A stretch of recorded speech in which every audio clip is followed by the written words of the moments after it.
Number 9. Chevrolet Caprice. The Chevrolet Caprice transcends the category of cars people personally owned.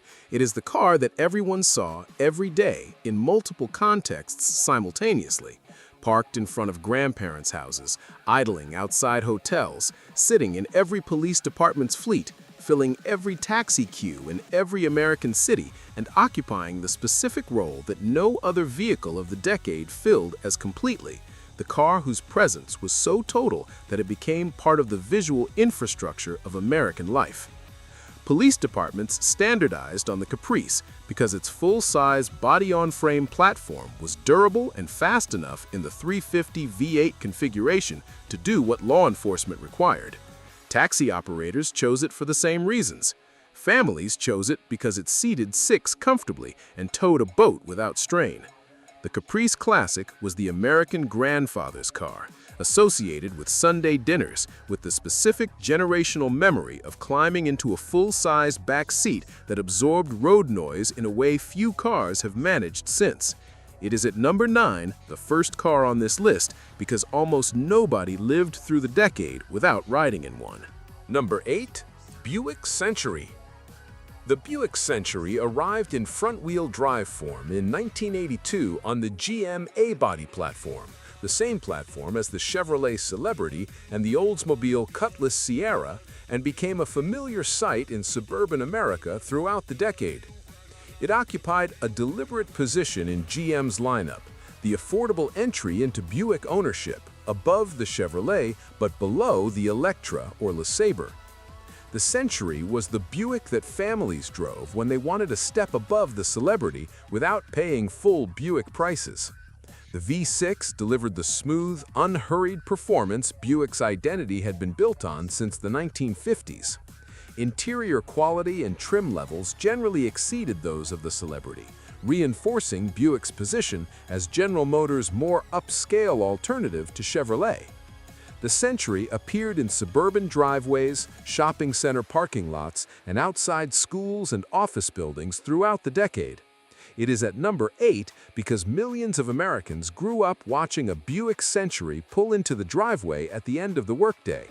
Few people dreamed about owning one, but an extraordinary number of people remember riding in one. Number 7. Oldsmobile Cutlass Supreme. Ask an American over 50 about the car their parents drove in the 1980s, and a measurable percentage will say Cutlass. The Oldsmobile Cutlass Supreme led American passenger car sales in 1980, 1981, and 1983, entering the decade with a commercial dominance that had built through the late 70 years and continued into the first years of Reagan's America. The Cutlass Supreme was the aspirational mid-size car of the American middle class, positioned above the Celebrity and the Cavalier without requiring the budget of a Buick or a Cadillac. The personal luxury coupe configuration, with its formal roofline and plush interior, gave the buyer who couldn't quite reach the Riviera a car that felt like a meaningful step upward. In suburban neighborhoods across the country, a Cutlass in the driveway communicated something specific about the family inside the house. On Reddit and in automotive nostalgia forums, the pattern repeats consistently. Everyone on my street had one. My parents had one for years. I learned to drive in a Cutlass. That specific combination of commercial dominance and personal memory is what places it at number 7. Number 6. Chevrolet Monte Carlo. The Chevrolet Monte Carlo was the personal luxury coupe the American middle class drove throughout the 1980s, a two-door car that communicated something specific in a suburban driveway.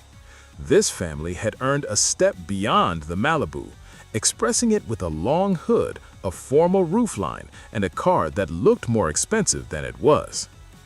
The Monte Carlo had been one of GM's most successful nameplates since the 1970s, and the downsized rear-wheel drive generation introduced for 1978 carried that success into the 1980s while preserving its identity as Chevrolet's aspirational coupe. The Monte Carlo SS, introduced for regular production in 1984, gave the nameplate a performance image alongside the standard models for buyers who wanted the sportiest version of Chevrolet's personal luxury car. In American driveways of the early and mid-1980s, the Monte Carlo occupied the space between the family sedan and the sports car. The coupe parents chose when the children were old enough that a two-door was practical again. It is at number 6 because it sold consistently throughout the decade in the driveways where the American middle class was deciding what success should look like. Number 5. Chevrolet Cavalier.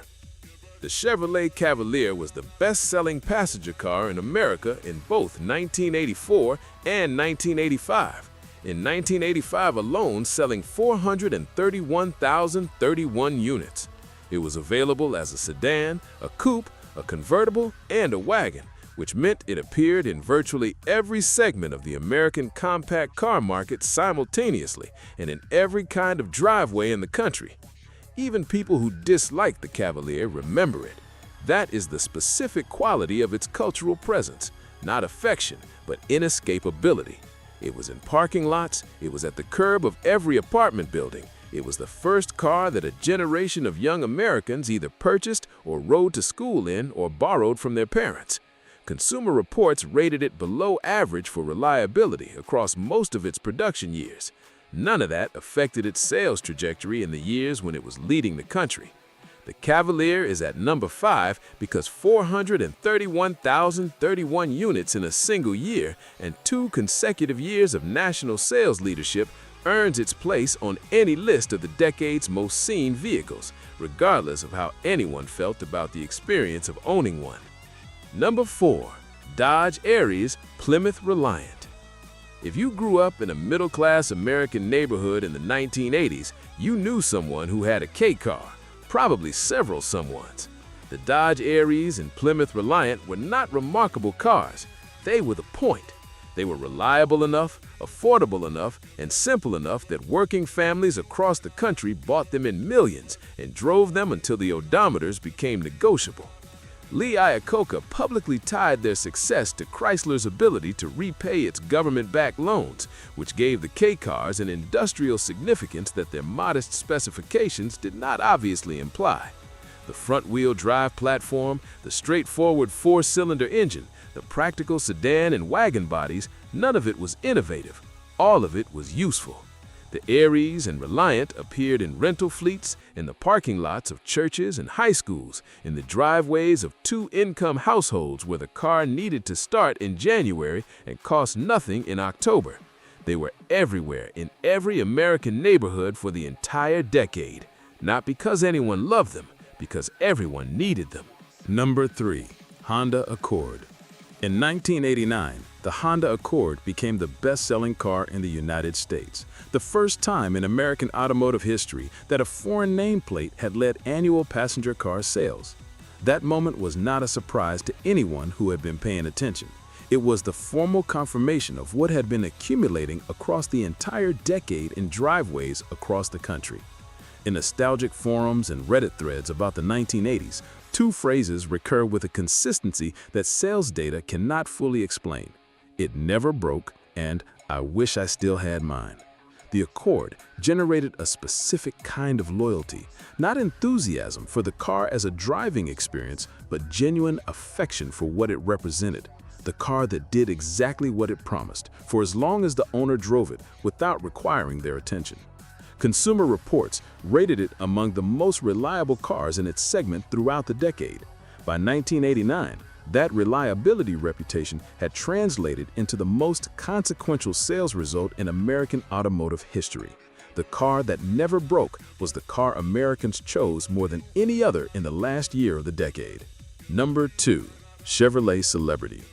The Chevrolet Celebrity was the best-selling car in the United States in 1986, and today, almost nobody brings it up with enthusiasm. That combination, maximum sales volume, minimum nostalgic intensity, is its own kind of legacy. The Celebrity was so thoroughly ordinary that its ubiquity made it invisible. The A-body front-wheel drive platform gave the Celebrity the interior space and fuel efficiency that the American family of the mid-1980s was specifically requesting. It fit 5 comfortably, it parked in any garage, it got reasonable fuel economy. Consumer Reports rated it average. That was enough. More than 400,000 celebrities were sold in its peak years, filling the driveways of exactly the American families who needed a practical, forgettable, dependable enough four-door sedan and had no strong opinions about which one. The celebrity is at number 2 not because it generated passion, but because it generated presence in driveways, in parking lots, in school pickup lines, at a scale that its current anonymity makes difficult to reconstruct. Millions of Americans owned one, even if few remember it fondly today. Number 1. Ford F-Series. In 1985, the Ford F-Series became the best-selling vehicle in the United States. Not just the best-selling truck, but the best-selling vehicle of any kind. It has never relinquished that position. In the 40 years since 1985, no car, no SUV, and no other truck has sold more units annually in America than the F-Series. The 1980s were the decade in which that permanence began. The F-Series was the working truck of the American workforce, the contractor's tool, the farmer's vehicle, the tradespeople's daily driver, but also the family truck, the weekend truck, the tow vehicle, and in large parts of the country, the only vehicle a household ever considered. Fathers taught children to drive in F-150s. Trucks stayed in families across generations. In the interior states, in the suburbs, on construction sites, and in school parking lots, the F-Series was present with a consistency that no passenger car achieved. The nostalgia associated with it is not nostalgic in the wistful sense, it is active. Millions of Americans still have their father's trucks. The F-Series is at number 1 because for many Americans over 50, it is not a car they remember. It is something they still have.